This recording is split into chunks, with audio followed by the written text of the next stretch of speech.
Hey everybody, if you are a Gimkit user and have never seen Kit Collab, then this video is for you. Kit Collab is a great way for your students to give input and power a Gimkit set to use for any of the activities that you can do in Gimkit. And this is all you're going to do. So here in my Gimkit dashboard, I'm going to click New Kit. And I do have to go through the naming process here. No language, we're just going to do that English, world languages, whatever. None of this is important to get you to the point that I show you this. So here's where we're going to go. We are creating a kit from scratch. On the left-hand side, you see this collaborate with Kit Collab. And I am going to click that option. And you're going to see this message, Kit Collab.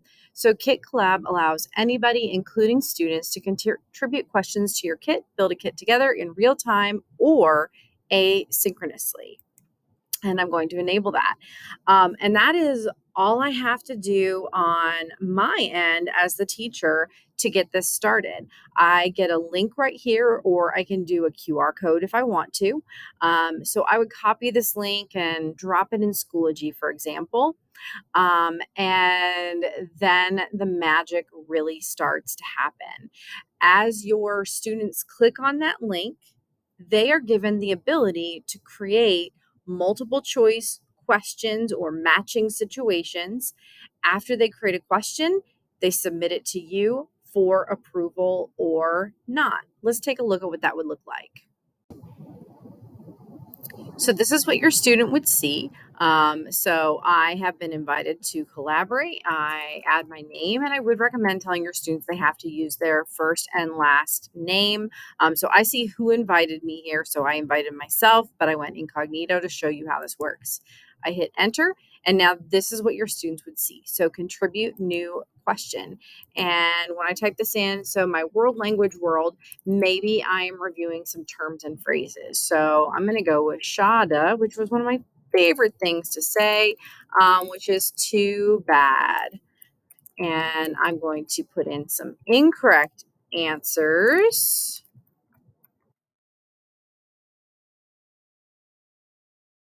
And now I'm going to hit add. And you see this message waiting for final approval. And then on the teacher side, I would approve that or send it back to my student. And I can add another question. So your students can be adding one question, 10 questions, whatever you're asking them to do for a review, for an activity of any kind.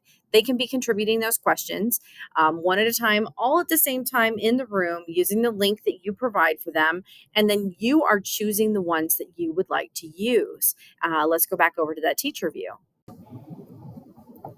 And here we go on the teacher side. I can see this question has been submitted. I see who submitted the question, and I can add that to my kit, or I can reject it.